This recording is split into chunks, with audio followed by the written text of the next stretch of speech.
Subscribe कीजिए हमारे channel exam मंथन 24/7 को और बेल आइकन दबाना ना भूलें, जिससे आपको हमारी सभी वीडियोज़ की नोटिफिकेशन मिलती रहे। हेलो स्टूडेंट, मैं विकास आप सभी का एग्जाम मंथन 24/7 यूट्यूब चैनल पर स्वागत करता हूं। जो आज का हमारा टॉपिक है वो बेसिकली हमने 3 क्लास की थी। लास्ट टाइम हमने 3 क्लास कर चुके हैं। हम कौन कौन सी थी वो? हिमालय पार्ट 1, हिमालय पार्ट 2 और हिमालय पार्ट 3। 3 पार्ट में हमने हिमालय को कंप्लीट किया था और जैसा कि मैंने आपको बताया था कि चौथा जो लेक्चर होगा वो होगा हिमालय के ऊपर क्वेश्चंस। अभी चौथा ही नहीं बल्कि 5वां लेक्चर जो होगा वो भी हिमालय के ऊपर क्वेश्चंस होंगे। इस वीडियो में हम थोड़े से क्वेश्चन करेंगे, छोटी वीडियो है, आप अंत तक कंप्लीट देख सकते हैं। लास्ट तक आप अच्छे से देखते रहें। जो क्वेश्चन प्रीवियस ईयर पूछे गए हैं हिमालय से, आपको एक आइडिया रहेगा किस प्रकार एग्जामिनर अपना माइंडसेट रखता है एग्जाम में क्वेश्चन पूछने के लिए। दूसरा, आपकी सबसे अच्छी प्रैक्टिस होगी। तीसरा, आपका कॉन्फिडेंस डेवलप होगा एग्जाम के लिए। ठीक है, एक मैं बात आपको बता दूं कि आप मुझे अनअकैडमी पर भी फॉलो कर सकते हैं। यदि हम यहाँ पर कॉन्सेप्ट करेंगे, कॉन्सेप्ट पढ़ेंगे और जो एमसीक्यू होंगे इसी प्रकार पीपीटी से वो हम पढ़ेंगे कि यहाँ पर अनअकैडमी पर, जिसकी लिंक आप डिस्क्रिप्शन में है, ऐप की भी है और मेरी खुद की प्रोफाइल लिंक भी है। तो आप जाइए, मुझे वहाँ पर फॉलो कीजिए। और जिन स्टूडेंट्स ने अनअकैडमी लर्निंग ऐप डाउनलोड नहीं किया है वो जाकर नीचे डिस्क्रिप्शन में अनअकैडमी लर्निंग ऐप की लिंक है, उसे जाकर डाउनलोड करें और उसके बाद मुझे वहाँ से फॉलो कर सकते हैं, ताकि जब हम प्रीवियस ईयर क्वेश्चंस करें तो आप पर नोटिफिकेशन पहुंच जाए और आप अच्छे से पढ़ सकें। यहाँ पर हम कॉन्सेप्ट करेंगे और अनअकैडमी लर्निंग ऐप पर हम क्वेश्चंस करेंगे एमसीक्यू जो कि प्रीवियस ईयर पूछे गए हैं। ठीक है, और जो स्टूडेंट्स को दिक्कत है वो मुझे मैसेज कर सकते हैं मेरे नंबर पर, इस नंबर पर मुझे मैसेज कर सकते हैं। एक अनअकैडमी का ग्रुप है, उस ग्रुप में मैं ऐड कर दूंगा और उस पर आपको नोटिफिकेशन मिलता रहेगा टाइम टू टाइम। ठीक है, तो जो स्टूडेंट्स एमसीक्यू प्रीवियस ईयर करना चाहते हैं और अनअकैडमी पर मेरे साथ live class, free live class लेना चाहते हैं, तो वो मुझे इस नंबर पर मैसेज कर सकते हैं, या फिर वो नीचे डिस्क्रिप्शन में मेरी प्रोफाइल लिंक और अनअकैडमी लर्निंग ऐप की लिंक है, उससे जाकर अनअकैडमी लर्निंग ऐप डाउनलोड कर लें और मुझे जाकर वहां से फॉलो कर लें। ठीक है, तो आज का हम टॉपिक शुरू करते हैं, जिसके अंतर्गत जो हमने हिमालय का पार्ट 1 पढ़ा था उसको ऊपर क्वेश्चंस करने वाले हैं। ठीक है, तो किस प्रकार क्वेश्चन पूछे गए आइए उन्हें देखते हैं। छोटी सी वीडियो जल्दी खत्म कर लेंगे, उसके बाद जो नेक्स्ट वीडियो होगी उसमें हम कंप्लीट कर लेंगे हिमालय को क्वेश्चंस के साथ। तो सबसे पहला क्वेश्चन है वो ये है कि हिमालय को अफगानिस्तान में क्या कहा जाता है? हिमालय को अफगानिस्तान में क्या कहा जाता है? तो आपको याद रखना है हिमालय के नाम, सुनिए ध्यान से, कौन कौन से। हिमालय को अफगानिस्तान में कहा जाता है हिंदुकुश, पाकिस्तान में सुलेमान, ठीक है, म्यांमार में अराकान योमा, नागालैंड में नागा पहाड़ी, मिजोरम में मिजो पहाड़ी, अरुणाचल प्रदेश में पटकोई बूम, मणिपुर में लेमाटोल। इन नामों से जाना जाता है हिमालय को अलग अलग स्थानों पे। तो क्वेश्चन हमारा ये था कि हिमालय जो है उसको अफगानिस्तान में क्या कहा जाता है? तो आपका आंसर होगा अफगानिस्तान में कहा जाता है हिंदुकुश। ठीक है, नेक्स्ट क्वेश्चन है वो है कि हिमालय को पाकिस्तान में क्या कहा जाता है? तो आपको याद रखना है हिमालय को पाकिस्तान में सुलेमान के नाम से जाना जाता है। सुलेमान पर्वत, वही सुलेमान पर्वत जिसका वर्णन हमें ऋग्वेदिक काल में देखने को मिलता है, जहां से हमारे ऋग्वेदिक आर्य जो थे वो मदिरा मंगाते थे, यानी शराब मंगाते थे। ठीक है, वही स्थान है ये सुलेमान, जैसा कि वर्णन है हमारे ऋग्वेद में भी, सुलेमान पर्वत का वर्णन हमें देखने को मिलता है ऋग्वेद में भी। ठीक है, नेक्स्ट हम देखते हैं हिमालय को म्यांमार में किस नाम से जाना जाता है? तो हिमालय को म्यांमार में अराकान योमा के नाम से जाना जाता है। जब हिमालय इस प्रकार, ठीक है ना, जैसे कि हमारा ये वाला हिस्सा है, ये वाला हिस्सा जो है हमारा भारत का, ये वाला हिस्सा ये है हमारा यहाँ पर म्यांमार, तो यहाँ पर जो हिमालय है उसे जाना जाता है अराकान योमा के नाम से। और जो हमारा नीचे की तरफ पड़ता है अंडमान निकोबार, ये अराकान योमा पर्वत का ही हिस्सा है। किसका? अराकान योमा पर्वत का ही हिस्सा है। सीधे सीधे शब्दों में हम ये भी कह सकते हैं जो हमारा अंडमान निकोबार है, अंडमान निकोबार द्वीप समूह है, वो हमारा जो हिमालय है उसका भाग है। या फिर चूंकि म्यांमार में इसे अराकान योमा के नाम से जाना जाता है, इसीलिए हम कहते हैं कि जो हमारा अंडमान निकोबार द्वीप समूह है वो अराकान योमा का ही हिस्सा है। किसका? अराकान योमा का। ठीक है, नेक्स्ट क्वेश्चन देखते हैं वो है कि जो हमारा हिमालय है उसे अरुणाचल प्रदेश में किस नाम से जाना जाता है? तो जो हमारा हिमालय है उसे अरुणाचल प्रदेश में पटकोई बूम के नाम से जाना जाता है, पटकोई बूम के नाम से जाना जाता है। ठीक है, फिर से रिपीट करता हूं, हिमालय के नाम कहां कहां पर क्या क्या है। सबसे पहला अफगानिस्तान में हिंदुकुश, पाकिस्तान में सुलेमान, ठीक है, अरुणाचल प्रदेश में पटकोई बूम, मिजोरम में मिजो पहाड़ी, नागालैंड में नागा पहाड़ी, ठीक है, मणिपुर में हमारा लेमाटोल और म्यांमार में हमारा अराकान योमा के नाम से जाना जाता है हिमालय को। नेक्स्ट हम देखते हैं लद्दाख हमारा किन दो नदियों के बीच में स्थित है। ठीक है, देखिए हमारी ये 3 श्रेणियां हैं इस प्रकार हिमालय की, इस प्रकार 3 श्रेणियां हैं। ठीक है, जो पहली है वो है हमारी काराकोरम, पहली कौन सी है वो है काराकोरम, दूसरी हमारी कौन सी लद्दाख, और तीसरी जो है वो है हमारी जास्कर।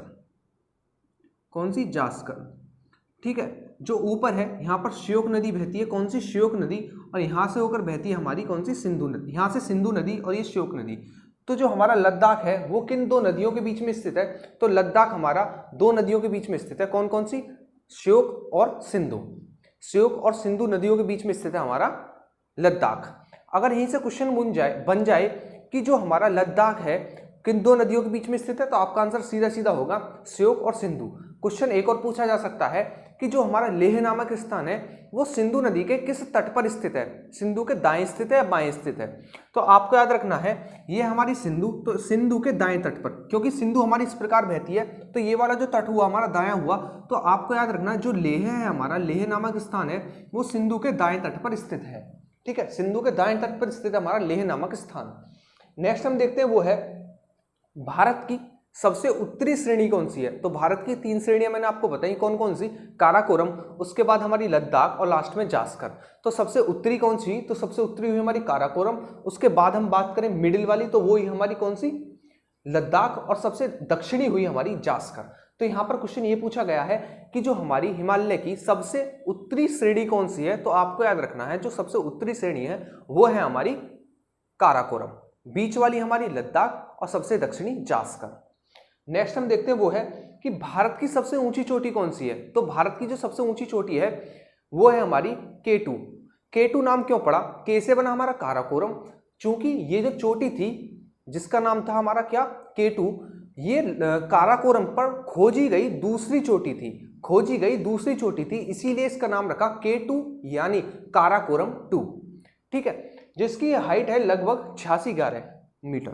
ठीक है, 86-11 मीटर लगभग।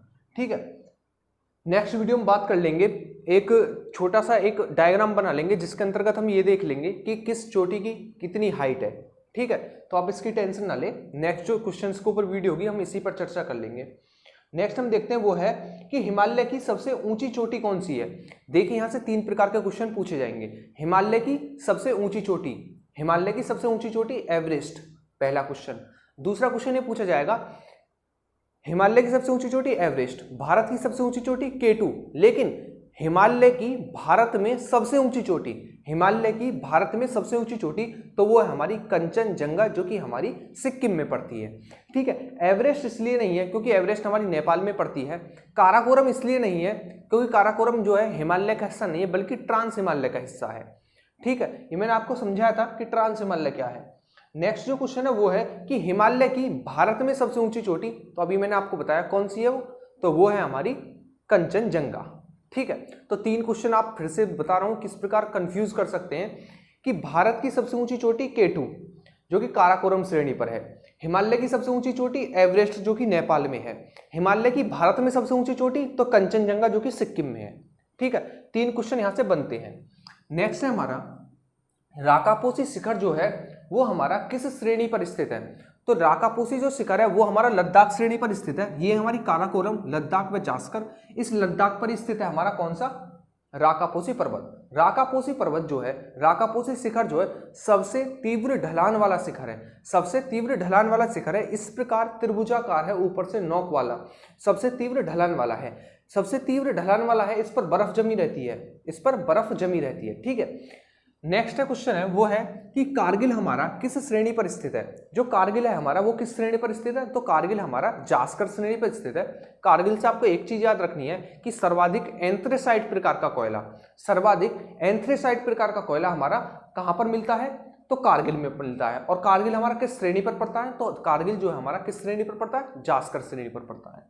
ठीक है, नेक्स्ट क्वेश्चन यही है कि सर्वाधिक एंथ्रेसाइट प्रकार का कोयला हमारा कहां पर पाया जाता है? तो वो सर्वाधिक पाया जाता है कारगिल में, और कारगिल हमारा कहां पर पड़ता है? तो जास्कर में पड़ता है, जास्कर श्रेणी में। 3 श्रेणियां हमारी काराकोरम, लद्दाख व जास्कर, इस जास्कर पर पड़ता है हमारा कारगिल। नेक्स्ट क्वेश्चन है वो है लेह सिंधु के किस तट पर स्थित है। लेह नामक स्थान सिंधु नदी के किस तट पर स्थित है। मैंने आपको भी बताया था कि सिंधु नदी हमारी इस प्रकार बहती है और लेह हमारा इस तरफ स्थित है, यानी सिंधु के दाएं तट पर स्थित है हमारा लेह नामक स्थान। किस तरफ? सिंधु नदी के दाएं तट पर, यानी सीधे हाथ पर, यानी राइट हैंड पर स्थित है हमारा लेह। ठीक है, नेक्स्ट क्वेश्चन है वो है कि एवरेस्ट, मकालू, धौलागिरी किस स्थान पर है। एवरेस्ट, मकालू और धौलागिरी, एवरेस्ट, मकालू, मंसालू, धौलागिरी, ये जितनी भी चोटियां हैं ये हमारी नेपाल हिमालय के अंतर्गत आती हैं, या फिर हम कह सकते हैं ये हमारी नेपाल में पड़ती हैं। कौन कौन सी? एवरेस्ट, मकालू, मंसालू, ठीक है, ये जितनी भी चोटियां हैं, अन्नपूर्णा, ये हमारी किसके अंतर्गत आती हैं? तो ये हमारी नेपाल हिमालय के अंतर्गत आती हैं। ठीक है, नेक्स्ट हम देखते हैं वो है हमारा बद्रीनाथ, बंदरपुछ, कामेत, नंदा देवी। ठीक है, बंदरपुछ, कामेत, नंदा देवी, बद्रीनाथ, ठीक है, फूलों की घाटी, दून द्वार, ये किस हिमालय के अंतर्गत आते हैं? तो पूछे हिमालय के अंतर्गत तो कुमायूं हिमालय। ये पूछे राज्य तो राज्य होगा उत्तराखंड। ठीक है, फिर से रिपीट करता हूं, जो हमारी बंदरपुछ, कामेत, नंदा देवी, ठीक है, बद्रीनाथ, ये जो हमारी श्रेणियां हैं ये किस हिमालय के अंतर्गत आती हैं ये पूछे तो आपका आंसर होगा ये आती है हमारी कुमायूं हिमालय के अंतर्गत। यदि यहां से अलग तरीके से पूछे, ये पूछे कि किस राज्य में पड़ती है, तो आपका आंसर होगा उत्तराखंड राज्य में पड़ती है। ठीक है, नेक्स्ट हम देखते हैं वो है एवरेस्ट की, जो हमारा एवरेस्ट है उसको तिब्बती भाषा में क्या कहा जाता है। तिब्बती भाषा में क्या कहा जाता है? तो इसको तिब्बती भाषा में कहा जाता है चोमोलुंगमा। ठीक है ना, चोमोलुंगमा, इसका मतलब होता है पर्वतों की रानी, पर्वतों की रानी। ठीक है, तो क्वेश्चन बनेगा कि एवरेस्ट को तिब्बती भाषा में क्या कहा जाता है। तो एवरेस्ट को तिब्बती भाषा में कहा जाता है चोमोलुंगमा, जिसका अर्थ होता है हमारा पर्वतों की रानी। ठीक है, तो यहां से दो प्रकार क्वेश्चन पूछे जा सकते हैं। पहला कि चोमोलुंगमा हमारा इसका अर्थ क्या होता है, तो इसका अर्थ होता है पर्वतों की रानी। और हिमालय को तिब्बती भाषा में क्या कहा जाता है, तो चोमोलुंगमा। एक और क्वेश्चन बनेगा कि चोमोलुंगमा किसको कहा जाता है, तो हिमालय को कहा जाता है। तीन क्वेश्चन आपके यहां से तैयार हुए। नेक्स्ट हम देखते हैं वो है वृहद हिमालय पर दो ग्लेशियर स्थित है, उनका नाम क्या है। तो वृहद हिमालय पर हमारे दो ग्लेशियर स्थित है, कौन कौन से? गंगोत्री और यमुनोत्री। कौन कौन से? गंगोत्री और यमुनोत्री जो हमारे ग्लेशियर हैं ये हमारे वृहद हिमालय के अंतर्गत आते हैं। गंगोत्री वही ग्लेशियर है जिससे हमारी भागीरथी नदी निकलती है, और यमुनोत्री हमारा वही ग्लेशियर है जिससे हमारी यमुना नदी निकलती है। ठीक है, नेक्स्ट हम देखते हैं वो है वृहद हिमालय का विस्तार कहां से कहां तक है। तो वृहद हिमालय का विस्तार हमारे पश्चिम में कहां तक है, तो पश्चिम में हमारा नंगा पर्वत, और अगर बात करें पूरब की तो नामचा बारवा पर्वत तक विस्तार है हमारा, किसका? जो हमारा वृहद हिमालय है। नंगा पर्वत को नंगा पर्वत इसलिए कहा जाता है, इसका मतलब वो नहीं है कि वो नंगा है। नंगा पर्वत का मतलब है यहाँ पर बर्फ इतनी जमी हुई होती है कि बिल्कुल चिकना रहता है, चिकना सपाट रहता है, इसीलिए इसका नाम पड़ा नंगा। ठीक है ना, नंगा पर्वत। तो आपको याद रखना, नंगा पर्वत का नाम नंगा पर्वत इसलिए पड़ा क्योंकि इस पर बर्फ इतनी जमी रहती है, इतना तीव्र ढलान रहता है बर्फ जमे होने के कारण, इसीलिए नाम इसका नंगा पर्वत पड़ा। वृहद हिमालय का विस्तार हमारा पश्चिम में नंगा पर्वत से लेकर और हमारा पूर्व में बात करें तो नामचा बरवा पर्वत तक फैला हुआ है। नामचा बरवा पर्वत वही है जहां से हमारी ब्रह्मपुत्र नदी भारत में प्रवेश करती है। यदि दर्रे की बात करें तो यांगयाप दर्रे से प्रवेश करती है। कहां से? यांगयाप दर्रे से प्रवेश करती है। नामचा बरवा पर्वत कहने को तो भारत का हिस्सा है क्योंकि वृहद हिमालय में है, लेकिन इसका अधिकतर हिस्सा हमारा किसमें चला गया? तिब्बत में चला गया है। कहां पर? तिब्बत में चला गया। तो हम कह सकते हैं कि जो हमारा नामचा बरवा पर्वत है मुख्य रूप से तिब्बत में स्थित है। ये भारत की सीमा भी बनाता है जहां से हमारी ब्रह्मपुत्र नदी भारत में प्रवेश करती है।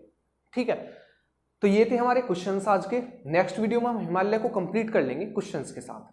जो स्टूडेंट्स वीडियो देख रहे हैं उनसे फिर से बताना चाहता हूं, जो स्टूडेंट्स एमसीक्यू मेरे साथ करना चाहते हैं प्रीवियस ईयर कंप्लीट, हम रेलवे को कंप्लीट करेंगे और एसएससी को कंप्लीट करेंगे प्रीवियस ईयर, वो मुझे अनअकैडमी पर फॉलो कर सकते हैं, जिसकी लिंक मैंने डिस्क्रिप्शन में दे दी है। अनअकैडमी लर्निंग ऐप की भी और मेरी जो प्रोफाइल लिंक है उसकी भी। यदि फिर भी आपको कोई प्रॉब्लम होती है तो आप मुझे इस नंबर पर मैसेज कर सकते हैं, मैं आपको एक ग्रुप में ऐड कर दूंगा, जिससे कि आपको टाइम टू टाइम मेरी जो लाइव क्लास है वो मिलती रहे। ठीक है, तो मिलेंगे अपनी नेक्स्ट वीडियो में। तब तक का काम है आपका रिवीजन करना, डिस्क्रिप्शन में जाना, मुझे अनअकैडमी पर फॉलो करना। ठीक है, अगर कोई दिक्कत बने तो मुझे मैसेज करना मेरे इस नंबर पर और मैं आपको ग्रुप में ऐड कर दूंगा। ग्रुप में ऐड ना भी किया तो आपकी प्रॉब्लम सोल्व हो जाएगी यदि आपको कोई प्रॉब्लम है लाइव क्लास को लेकर। ठीक है, मिलेंगे नेक्स्ट वीडियो में। तब तक आप अच्छे से जो मेरी हिमालय का पार्ट 2 और पार्ट 3 है उन्हें अच्छे से कंप्लीट कर लेना, क्योंकि जो नेक्स्ट वीडियो होगी उसके अंतर्गत हम हिमालय पार्ट 2 और पार्ट 3 को कंप्लीट करेंगे क्वेश्चंस के साथ। ठीक है, तो मिलेंगे नेक्स्ट वीडियो में, तब तक आप अच्छे से रिवीजन कीजिए। मैंने कंप्लीट नोट्स हिमालय के डाल दिए हैं, क्वेश्चंस के नोट्स में क्वेश्चन के बाद डालूंगा। इसी प्रकार हम पढ़ते रहेंगे, मैं आपको PDF देता रहूंगा और आप अच्छे से अपनी तैयारी करते रहें। मिलेंगे नेक्स्ट वीडियो में, तब तक के लिए थैंक यू।